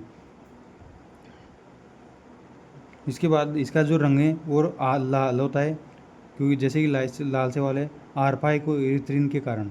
इस तरह से ये सेवालों का वर्गीकरण हो गया। अब अपन देखते हैं नेक्स्ट है अपना ब्रायोफाइटा। ब्रायोफाइटा को सत्य स्थलीय पादप नहीं बोला जाता है। सत्य स्थलीय पादप नहीं है, लैंगिक जनन है तो इनमें जल की आवश्यकता होती है, इसलिए इनको सत्य स्थलीय पादप नहीं बोला जाता है। मुख्य प्रभावी पीढ़ी जो होती है वो गेमेटोफाइट होती है यानी कि अगुणित प्रभावी पीढ़ी होती है। आवास जो होता है इनका नम छायादार दलदली क्षेत्र होता है। इसको स्कोफाइटिक प्लांट भी इसको बोला जाता है। शरीर शैवाल से अधिक विभेदित होता है। जड़सम राइजोइड, तनासम स्टाइप और पर्णसम लेमिना में विभाजित होता है। इसको लैंगिक जनन के लिए जल की आवश्यकता होती है, इसलिए जल स्थलीय पादप भी इनको कहते हैं, यानी कि एम्फीबियंस ऑफ प्लांट किंगडम इसको बोला जाता है ब्रायोफाइटा को। इसमें जनन की बात करें तो कायिक जनन विखंडन के द्वारा होता है। अलैंगिक जनन गैमा कप के द्वारा होता है जो कि गैमा कप बहुकोशिकीय होती है। लैंगिक जनन युग्मक ध्वनियों के द्वारा होता है। मल्टीसेलुलर जैकेट युक्त युग्मक ध्वनि के द्वारा लैंगिक जनन इसमें पाया जाता है ब्रायोफाइटा में। ब्रायोफाइटा के जनन की बात करें या फिर इसकी लाइफ की बात करें तो इस तरह से होती है। ये ब्रायोफाइटा होता है अगुणित, जिसमें ये एंथेरिडिया होती है पुदानी और ये आर्किगोनिया होती है स्थिरदानी। एंथेरिडिया में कपनुमा होती है, आर्किगोनिया फ्लैस्क नुमा होती है। ये इस तरह से फ्लैस्क नुमा। इसमें एनसीसी सेल पाई जाती है, वेंट्रल सेल पाई जाती है और एग सेल पाई जाती है आर्किगोनिया में। इसमें जो ये एंथेरिडियम पुदानी होती है इसमें कपनुमा पुमाणु मात्र कोशिका होती है। ये माइटोसिस के द्वारा एंथ्रोजोइड पुमाणु बनाती है जो कि द्विकशाभिक होते हैं और ये रसायन अनुचलन के द्वारा चलयुग्मन जूडियोगेमी करते हैं और ये आर्किगोनिया के पास पहुँच जाते हैं। उसके बाद इसमें निषेचन होता है और जाइगोट बनाता है। जाइगोट 2n यानी कि यहाँ पे ये द्विगुणित हो जाता है 2n जाइगोट इस तरह से बनता है। इसके बाद इसमें माइटोसिस होगा जो कि बहुकोशिकीय बीजाणुद्भिद बनेगा जो जिसको भ्रूण बोलते हैं। इसके बाद ये फूड्स इस तरह से ये इसका विकास होगा जिसमें एसएमसी स्पोर मदर सेल ये बनेगी। कैप्सूल के अंदर एसएमसी बनेगा। ये सीटा हो गया, ये फूट हो गया। इस तरह से विविध शरीर इनका बनेगा। ये भी बीजाणुद्भिद जो होता है ये बीजाणुद्भिद है जो कि ये भी 2n होता है यानी कि द्विगुणित होता है। इसके बाद जो इसमें मियोसिस होगा एसएमसी में, इससे स्पोर बनेगा। स्पोर जो होता है वो अगुणित होता है वापस फिर से। और स्पोर इसमें दो तरह से होता है। लीवर वर्ट में क्या होता है, लीवर वर्ट में तो डायरेक्ट स्पोर जो होता है वो डायरेक्ट जर्मिनेशन के द्वारा ब्रायोफाइटा बनाता है। और मोस में क्या होता है, स्पोर जो होता है वो पहले प्रोटोनिमा बनाएगा, फिर प्रोटोनिमा के बाद मोस में ब्रायोफाइटा बनेगा। इस तरह से ये वापस अगुणित ब्रायोफाइटा का निर्माण करते हैं। मियोसिस यहाँ पे होता है, मियोसिस एसएमसी में होता है। इस तरह से ये हो गया, बीजाणुद्भिद में मियोसिस हुआ, यहाँ पे ये हो गया। इसके बाद ब्रायोफाइटा की बात करें तो इसमें 2 प्रकार के विशेष तौर से होते हैं ब्रायोफाइटा। इसको एंथोसिरोस यानी कि एंथोसिरोप्सिडा हॉर्नवर्ट इसको बोला जाता है। एंथोसिरोस बोलते हैं इसको यानी कि एंथोसिरोप्सिडा हॉर्नवर्ट। ब्रायोफाइटा जो होता है इसमें लीवरवर्ट और मोस 2 की बात करते हैं। लीवरवर्ट क्या होता है, हेप्टिकोप्सिडा इसको बोलते हैं। बीजाणुद्भिद युग्मकोद्भिद पर परजीवी होता है। ये इंपॉर्टेंट है कि ब्रायोफाइटा में जो लीवरवर्ट होता है इसमें बीजाणुद्भिद जो होता है वो युग्मकोद्भिद पर परजीवी होता है। इसका उदाहरण कौन सा है, रिक्सिया हो गया, मार्केंसिया हो गया, पोरेला हो गया। इसकी संरचना चपटी संरचना होती है, मूलाभास होता है, यूनिसेल्युलर और अशाखित। पोरेला की बात करें तो पोरेला पर्णयुक्त होता है। इसमें पत्तियां 2 क्रम में व्यवस्थित होती है पोरेला में। लीवरवर्ट जो होता है वो नम छायादार वृक्षस्थाल नदी किनारों पर पाया जाता है। निचली सतह पर सल्क सुरक्षा के लिए पाए जाते हैं। और लैंगिक जनन की बात करें तो मार्केंसिया रिक्सिया में लैंगिक जनन डायोसियस एक लिंगी होते हैं, यानी मायोसिया मार्केंसिया जो होता है वो डायोसियस होता है एक लिंगी, और रिक्सिया मोनोसियस द्विलिंगी होता है। मार्केंसिया में पुदानी स्त्रीदानी डिफरेंट थैलस पे पाई जाती है, और रिक्सिया में समान पादप पर पुदानी और स्त्रीदानी पाई जाती है। इसके बाद जनन पश्चात जो भ्रूण होता है, भ्रूण माइटोसिस द्वारा फूट सीटा और कैप्सूल में विभाजित होगा, जो कि बीजाणुद्भुत अवस्था है। तीनों बनेंगे, यानी जनन पश्चात लिवरवर्ट में तीनों बनेंगे। भ्रूण माइटोसिस द्वारा फूट सीटा और कैप्सूल में डिवाइड होगा, बीजाणुद्भिद में तीनों बनेंगे। इसका अपवाद है रिक्सिया, रिक्सिया में तीनों नहीं बनेंगे। ये सरलतम बीजाणुद्भिद बनाएगा, ओनली कैप्सूल ही बनाएगा, यानी कि ओनली कैप्सूल रिक्सिया में बनेगा, फूड और सीटा नहीं बनेगा। इसके बाद बात करते हैं कैप्सूल की। कैप्सूल एसएमसी होता है, जो कि नर्स सेल रिक्सिया में बहुत पाया जाता है। रिक्सिया में नर्स सेल का काम करता है एसएमसी कैप्सूल में। और एसएमसी प्लस इलास्ट्रम elaters, SMC plus elaters Marchantia में इलेटर्स प्रकीर्णन में सहायता करते हैं और हाइग्रोस्कोपिक होते हैं मार्केंसिया में। कैप्सूल इस तरह से डिवाइड होता है, यानी कि एसएमसी केवल नर्स सेल का काम करती है रिक्सिया में, और मार्केंसिया में इलेटर्स भी पाए जाते हैं। बीजाणुद्भिद परजीवी होता है, बीजाणुद्भिद युग्मकोद्भिद पर, ये जो कि यहाँ देख लिया कि बीजाणुद्भिद युग्मकोद्भिद पर परजीवी होता है। इसके बाद ये तो हो गया लिवरवर्ट। इसके बाद मोस की बात करें तो मोस को ब्रायोप्सिडा बोलते हैं, लिवरवर्ट को तो हाइपेटिकोप्सिडा बोलते हैं, हिपेटिकोप्सिडा, और मोस को ब्रायोप्सिडा बोलते हैं। इसके उदाहरण है फ्यूनेरिया, फ्यूनेरिया के रोप मोस भी बोला जाता है। स्पेगनम, इसको पीट मोस भी बोलते हैं। पॉलीट्राइकम, इसको हेयर कप मोस बोला जाता है। और डेंड्रोसिरस को अधिपादप भी बोलते हैं। और डाउसोनिया, इसको विशालतम ब्रायोफाइट भी बोला जाता है, डाउसोनिया को। इस तरह से फ्यूनेरिया को रोपमॉस, स्फेग्नम को पीटमॉस, पॉलीट्राइकम को हेयर कपमॉस, और डेंड्रोसिरस को अधिपादप। इसके बाद दो युग्मकोद्भिद इसमें पाए जाते हैं प्रोटोनिमा, यानी कि मॉस में दो युग्मकोद्भिद पाए जाते हैं, प्रोटोनिमा और लीपी स्टेज। प्रोटोनिमा प्राथमिक तंतु होता है, साकित होता है, मूलाभास युक्त होता है, स्वतंत्र जीवी होता है। प्रोटोनिमा बीजाणु अंकुरण से निर्मित होता है। इसके बाद लीप स्टेज जो होता है, वो लीप स्टेज तंतु पर कलिका द्वारा, लीप स्टेज निर्मित तंतु पर कलिका द्वारा तनेसम पर पर्णसर्पिल क्रम में, यानी कि तनाजोसम होता है, उस पर सर्पिल क्रम में पर्ण होते हैं। मूलाभास जो होता है बहुकोशिकीय और साकित होता है। जनन की बात करें, मौस में जनन कायिक लैंगिक विखंडन द्वारा पार्श्व कलिका में, और द्वितीयक प्रोटोनिमा पर विखंडन के द्वारा पार्श्व कलिका का कायिक और लैंगिक जनन होता है। और लैंगिक जनन की बात करें तो लैंगिक जनन में भी द्वितीय प्रोटोनिमा, एक तो स्टाइप होता है, राइजोइड तंतु रूपी संरचना होती है मौस में, और बीजाणुओं के द्वारा लैंगिक जनन होता है, अंकुरण होते हैं, प्रोटोनिमा बनता है, उस पर मुकुलन होता है, और इस तरह से स्टाइप और ये तंतु रूपी संरचना बनती है। द्वितीय प्रोटोनिमा पर भी यहीं पर लैंगिक जनन होता है। इस तरह से ये लिवरवर्ट और मॉस हो गया ब्रायोफाइट में। इसके बाद नेक्स्ट देखते हैं अपन ब्रायोफाइटा का महत्व। ब्रायोफाइटा का महत्व क्या है? पादप जगत में सबसे कम आर्थिक महत्व ब्रायोफाइटा का होता है, लेकिन पारिस्थितिक महत्व अधिक होता है। ये मॉस की कुछ जातियाँ जो होती है भोजन का स्रोत होती है। सोइल बाइंडर मृदा अपरदन को रोकता है। पॉलीट्राइकम लाइकेन के साथ पायनियर अनुक्रम में पहले आने वाले होते हैं मॉस। पॉलीट्राइकम और लाइकेन के साथ अनुक्रमण में पायनियर जाति का काम करते हैं। इसके बाद इस मुख्य जो प्रभाव व्यवस्था होती है वो गेमेटोफाइट होती है। नॉन वेस्कुलर क्रिप्टोगेम्स इनको बोला जाता है। मॉस में जीवाणु प्रकीर्णन विकसित प्रकार का होता है। सभी ब्रायोफाइट्स समबीजाणुक होते हैं। स्पेगनम की बात करें तो इसको बोगमॉस या पीट मॉस भी बोला जाता है। जीवाश्म पदार्थ पीट होता है, फ्यूल का कार्य करता है, मृदा निर्माण में हेल्पफुल होता है। स्पेगनम जल क्षमता अधिक होती है, जीवित भागों में परिवहन में सहायक होता है, जीवित भागों के परिवहन में सहायक होता है, पैकेजिंग में सहायक होता है, और मृदा जल के स्तर को बढ़ाता है। इसके बाद ये हो गया अपना ब्रायोफाइटा का महत्व और ब्रायोफाइटा। इसके बाद देखते हैं टेरिडोफाइटा। टेरिडोफाइटा क्या होता है? टेरिडो का अर्थ होता है फर्न सरीसृप, और मुख्य प्रभावी जो अवस्था होती है टेरिडोफाइटा की वो स्पोरोफाइट यानी कि 2n होती है, बीजाणुद्भिद स्वतंत्र जीवी होते हैं।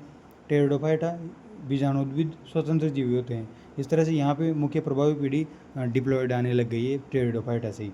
आवास जो होते हैं ठंडे होते हैं, गीली मृदा और छाया होती हैं। स्क्योपाइट्स इनको बोलते हैं, स्क्योपाइट्स होते हैं। कुछ सदस्य जो होते हैं टेरिडोफाइटा का वो मरुस्थलीय सैंडी सोइल में पाए जाते हैं, जैसे कि ब्रायोप्टेरिस जो कि सेलेजिनेला, ये मरुस्थलीय टेरिडोफाइटा है। पादप काय जो होता है पूर्ण विविधित होता है जड़ तनापत्ति में। उद्विकास जो होता है 350 मिलियन वर्ष की ईयर एगो की दृष्टि से प्रथम संवर्धनीय जो पादप है, उद्विकास की दृष्टि से प्रथम संवर्धनीय पादप वेस्कुलर क्रिप्टोगेम्स टेरिडोफाइटा ही है। इसमें जड़ अपस्थानिक होती है, तना अकाष्ठीय संवहनीय होता है और पत्तियाँ स्पोरोफिलस लीप होती है, यानी कि बीजाणुपर्ण सर्पिलाकार होते हैं। ये जो संवहनीय तना होता है उसमें जाइलम वेसल्स नहीं होती है। फ्लोएम में सहकोशिका और चालनी नलिका नहीं होती है। तना में अकाष्ठीय तना होता है, संवहनीय तो होता है, तना संवहनीय तो होता है टेरिडोफाइटा में, लेकिन जाइलम में वेसल्स नहीं होती। फ्लोएम में सहकोशिका और चालनी नलिका नहीं होती है। और जो स्पोरोफिलस जो लीप होती है पत्तियाँ टेरिडोफाइटा की, इन पर बीजाणुदान यहाँ लगी होती है। इस तरह से इसका अगर ये डायग्राम देखें, ये हो गया टेरिडोफाइटा का लीप, ये पत्तियाँ होगी। इस तरह से इसमें बीजाणुदान यहाँ, यानी कि ये कोन हो गया, कोन यानी कि स्ट्रेफिलस इक्विसेटम और सेलेजिनेला।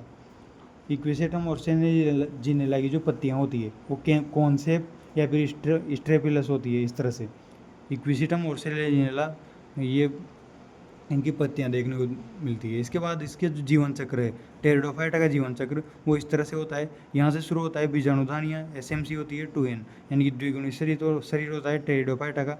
इसमें मियोसिस होगा, बीजाणुधानी में मियोसिस होगा, जिससे स्पोर बनेगा अगुणित।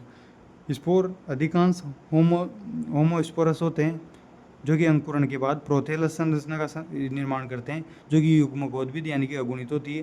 प्रोथेलस स्पोर से ही अगुणित अवस्था प्रारंभ हो जाती है, जिसमें कि अधिकांश होमोस्पोरस होते हैं, लेकिन कुछ हेट्रोस्पोरस भी होते हैं, यानी कि कुछ स्पोर हेट्रोस्पोर भी होते हैं, जैसे कि उनके उदाहरण हैं एमिस, AMISS, ये उदाहरण है हेट्रोस्पोरस स्पोर के।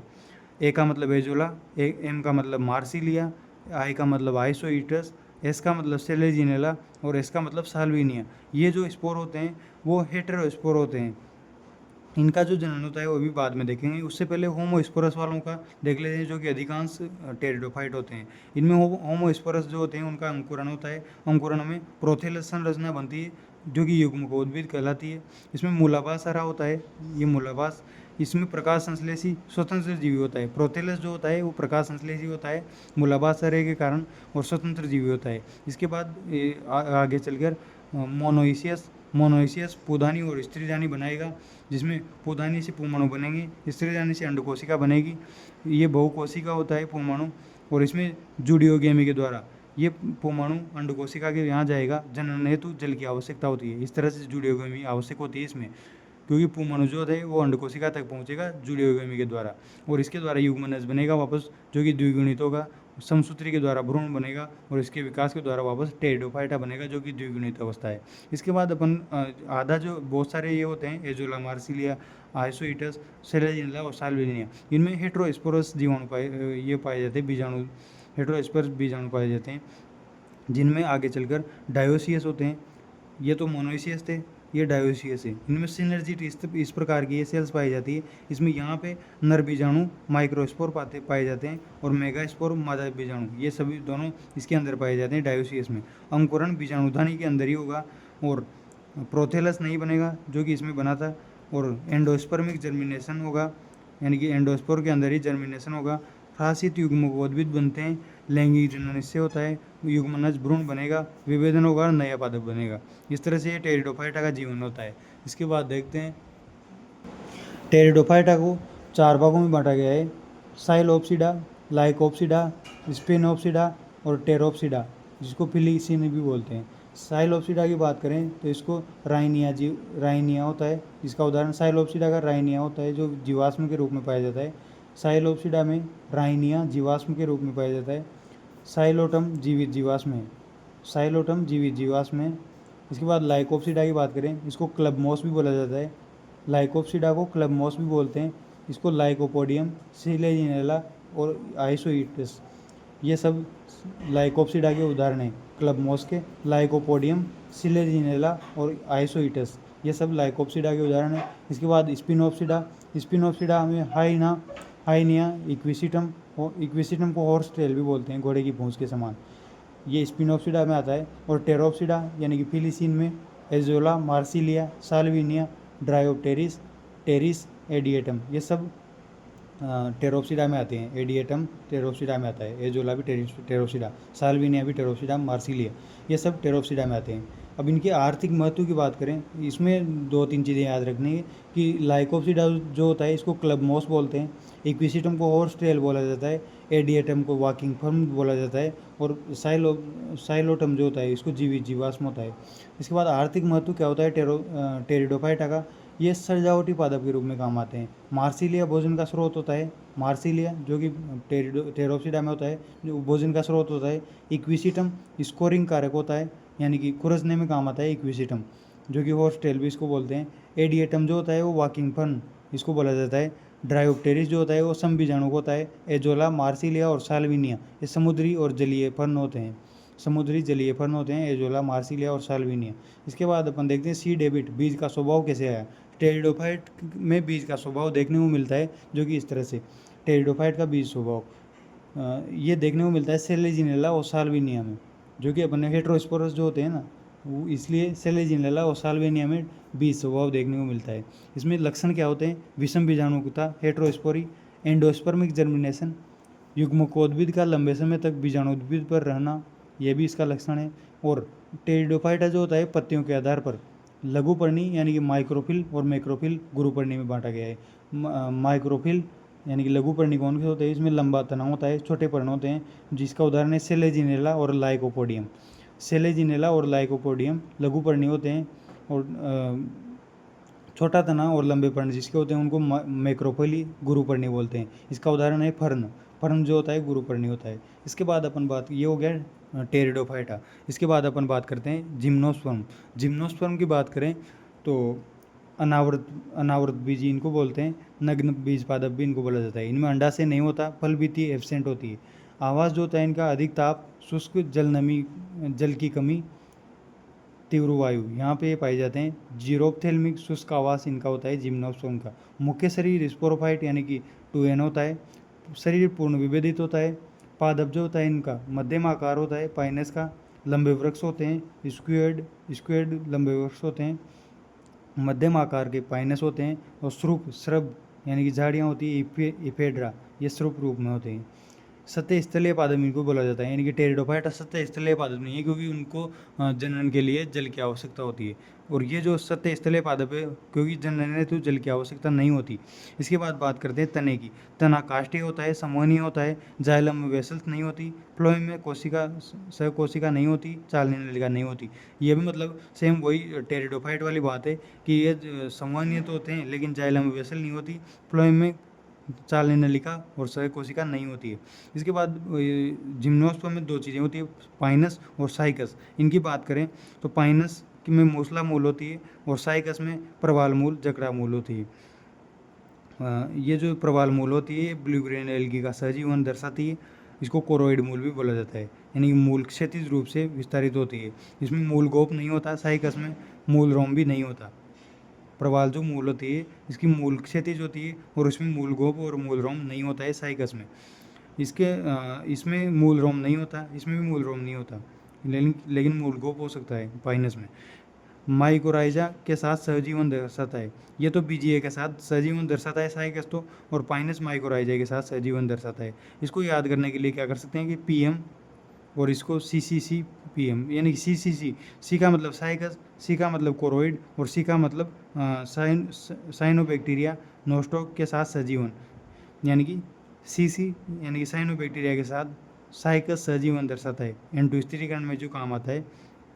और पाइनस जो होता है वो माइकोराइजा के साथ सहजीवन दर्शाता है, यानी कि PM। इसके बाद अपन दूसरी जो चीज़ है वो याद रखने के लिए दूसरी ट्रिक है कि UC और BP का मतलब ब्रांच्ड होते हैं पाइनस, बाइसेक्सुअल होते हैं पाइनस, BP। और अनब्रांच्ड होते हैं साइकस, और यूनिसेक्सुअल होते हैं साइकस, यानी कि UC यूनिसेक्सुअल साइकस और अनब्रांच्ड साइकस। इस तरह से हम याद कर सकते हैं। Branched Pinus, bisexual Pinus. इसमें मोनोइसियस सेम प्लांट्स में होते हैं, बाइसेक्सुअल। और इसमें नर एंड मादा शंकु भिन्न भिन्न पादप पर नहीं होते हैं, इसमें होते हैं अनब्रांच्ड में यूनिसेक्सुअल साइकस। इसके बाद देखते हैं लीफ। लीफ जो होती है वो जीरोफाइटिक एडाप्टेशन होता है लीफ का। कौन इसमें पाइनस की बात कर रहे हैं अपन। पाइनस की लीफ जीरोफाइटिक एडाप्टेशन होता है, मोटा क्यूटिकल होता है, कोनी पर शंकुधारी होते हैं, मोटा क्यूटिकल इनमें पाया जाता है। एडाप्टेशन होता है नीडल पर्ण, यानी कि सुई जैसे पर्ण इनमें पाए जाते हैं। गर्तीय संकरण रंध्र इसमें पाए जाते हैं। इसके बाद साइकस की बात करें तो साइकस की लीफ कंपाउंड संयुक्त होती है। पाइनस की तो कोनिफर नुमा होती है, साइकस की लीफ कंपाउंड संयुक्त होती है जो कि पिन्नेट पिच्चाकार होती है। लंबी पत्तियां लंबे होते हैं, लंबे समय तक पत्तियां होती है इनमें साइकस की पत्तियां। तो इसमें दो चीज़ें याद रखने लायक है, पीएम और सीसीसी।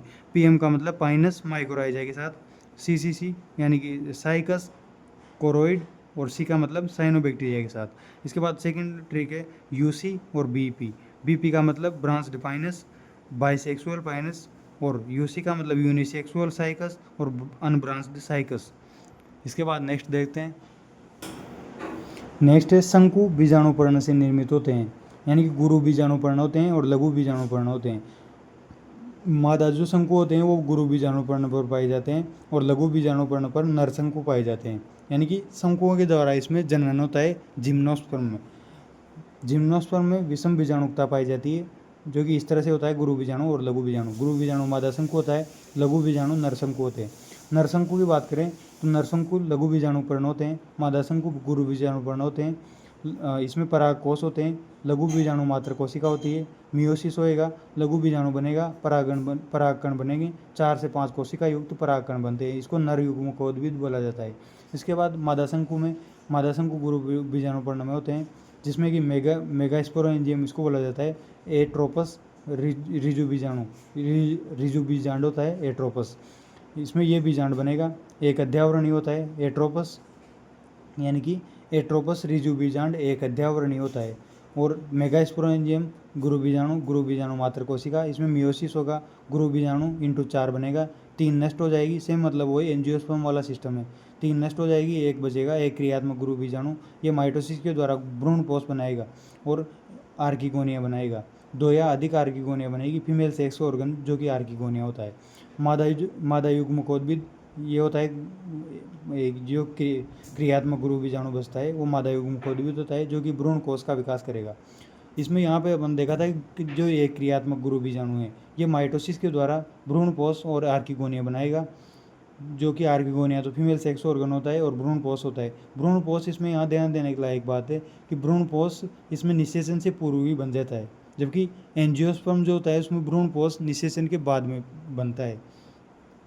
इसके बाद परागकण की बात करें, परागण होता है, यानी कि इस तरह से ये नरशंकु में परागकण बन गए, मादा शंकु में आर्किगोनिया बन गई। इसके बाद अब परागण होगा। परागण एनीमोफिली वायु द्वारा होता है। पाइनस में परागकण जो होते हैं वो पंक्तियुक्त होते हैं और पीला रंग होता है, सल्फर सोवर जिसको बोला जाता है। पाइनस के जो परागकण होते हैं वो पीले रंग के होते हैं, जिसको सल्फर सोवर भी बोला जाता है। परागकण 2 नर युग्मक होते हैं, एक निषेचन के लिए और एक विघटित हो जाता है, यानी कि जो 2 नर युग्मक होते हैं परागकण में उसमें से एक तो विघटित हो जाता है और एक निषेचन में काम आता है। पराग नलिका नर युग्मक को आर्किगोनिया के मुख पर मुक्त करती है, जो कि चल और अचल तो पाइनस में होते हैं और चल साइकस में होते हैं। यानी कि जो नर युग्मक होता है वो साइकस में तो चल होता है और पाइनस में अचल होता है, और इस तरह से इसमें मुक्त कर देती है पराग नलिका। और इसके बाद क्या होता है, ये परागण होता है। परागण के बाद यहाँ पे ये पराग नलिका इसको छोड़ देगी। इसके बाद पोलन जो चैम्बर, इसको पोलन चैम्बर बोला जाता है, ये एक सेल होती है। ये आर्किगोनिया में एक सेल पाई जाती है। इसके बाद निषेचन होगा। निषेचन के पश्चात क्या होगा, निषेचन के पश्चात बीजांड बीज में परिवर्तित होगा, फल नहीं बनेगा। जिम्नोस्पर्म में फल नहीं बनता है, बीजांड बीज में परिवर्तित हो जाता है। भ्रूण अनेक पॉलीएम्ब्रियोन, यानी कि पॉलीएम्ब्रियोनिक भ्रूण होता है। बीज की 3 पीढ़ियाँ होती है। संतति बीजाणुद्भिद होती है, इसकी जो संतति होती है बीज की वो बीजाणुद्भिद होती है, यानी कि 2n होती है। भ्रूण जो होता है इसका 2n होता है। पैतृक बीजाणुद्भिद होता है और युग्मकोद्भिद होता है।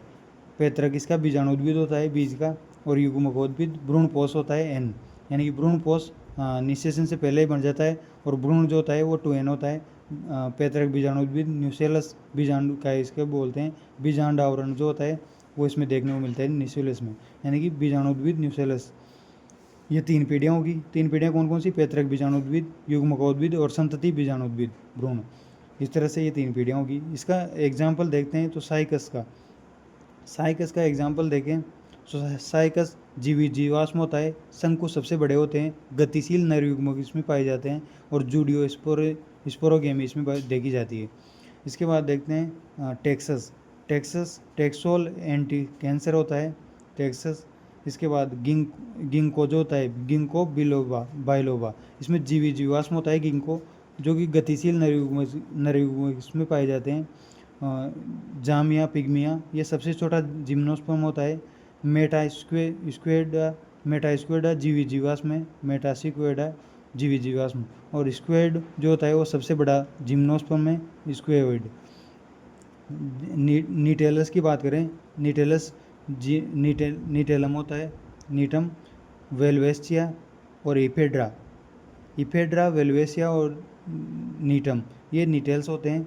इसके बाद कैंड्रस और पाइनस ये सब इसके एग्जाम्पल्स हैं। इसके बाद ये जामिया पिग्मिया देखी लिया जो सबसे छोटा जिम्नोस्पर्म होता है और सबसे बड़ा स्क्वेड होता है। एंजियोस्पर्म की बात करें तो एंजियोस्पर्म सबसे छोटा एंजियोस्पर्म कौन सा होता है? वो वुल्पिया सबसे छोटा एंजियोस्पर्म और सबसे बड़ा एंजियोस्पर्म होता है यूकेल्प्टस ये सबसे बड़ा एंजियोस्पर्म होता है।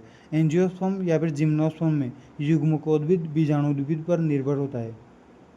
इसके बाद अपन देखते हैं ये जो गिंको, यहाँ पे ये गिंको देखा था, गिंको जीवाश्म में, जो कि उसकी स्ट्रक्चर किस प्रकार की होती है? इस प्रकार की। यहाँ पे ये फैन शेप्ड लीफ होती है, यानी कि इसके जो पत्ते होते हैं वो पंखे के समान होते हैं। छोटा तना इसमें देखने को मिलता है और लंबा तना, दोनों प्रकार के तने मिलते हैं। ये सीड होते हैं जो कि आवृत नहीं होते हैं। इस तरह से ये गिंको हो गया। इसके बाद पीढ़ी एकांतरण की बात करें तो पीढ़ी एकांतरण 3 प्रकार का होता है, हैप्लॉन्टिक, डिप्लॉन्टिक और हैप्लोडिप्लॉन्टिक। हैप्लॉन्टिक पीढ़ी एकांतरण जिसमें युग्मकोद्भिद पर बीजाणुद्भिद निर्भर करते हैं, यानी कि बीजाणुद्भिद युग्मकोद्भिद पर परजीवी होते हैं। हैप्लॉन्टिक का उदाहरण है सेवाल लगभग सभी सेवाल हैप्लॉन्टिक होते हैं, जैसे कि वोलवॉक्स हो गया, यूलोथ्रिक्स हो गया, स्पाइरोगायरा, बेट्रोकोस्पर्मम सभी सेवाल हैप्लॉन्टिक होते हैं। कुछ एक्सेप्शन भी है इसके, जो कि अभी हैप्लोडिप्लॉन्टिक और डिप्लॉन्टिक में देखेंगे। पीढ़ी एकांतरण डिप्लॉन्टिक की बात करें तो डिप्लॉन्टिक में क्या होता है? बीजाणुद्भिद पर युग्मकोद्भिद निर्भर करता है, यानी कि युग्मकोद्भिद बीजाणुद्भिद पर परजीवी होता है। इसके उदाहरण है डिप्लॉन्टिक के एंजियोस्पर्म, जिम्नोस्पर्म, फ्यूकस सेवाल की बात कीजिए। सेवाल लगभग वैसे तो हैप्लॉन्टिक होते हैं, लेकिन फ्यूकस जो होता है, फ्यूकस सेवाल डिप्लॉन्टिक होता है और सारगासम भी डिप्लॉन्टिक होता है, यानी कि फ्यूकस और सारगासम डिप्लॉन्टिक सेवाल होते हैं। इसके बाद हैप्लोडिप्लॉन्टिक जो होता है जिसमें दोनों प्रकार के पाए जाते हैं, युग्मकोद्भिद और बीजाणुद्भिद दोनों अवस्थाएं पाई जाती है। इसकी ट्रिक है एपिक ईपीआई के, यानी कि ई का मतलब एक्टोकार्पस, पी का मतलब पॉलीसाइपोनिया और केल्प। पॉलीसाइपोनिया, एक्टोकार्पस और केल्प जो सेवाल है वो हैप्लोडिप्लॉन्टिक होते हैं। केल्प, पॉलीसाइपोनिया और एक्टोकार्पस सेवाल हैप्लोडिप्लॉन्टिक होते हैं। और हैप्लोडिप्लॉन्टिक का दूसरा उदाहरण है ब्रायोफाइटा और टेरिडोफाइटा, ये सभी हैप्लोडिप्लॉन्टिक होते हैं। इस तरह से पीढ़ी एकांतरण में देखने को मिलता है और प्लांट किंगडम यहाँ पर समाप्त होता है।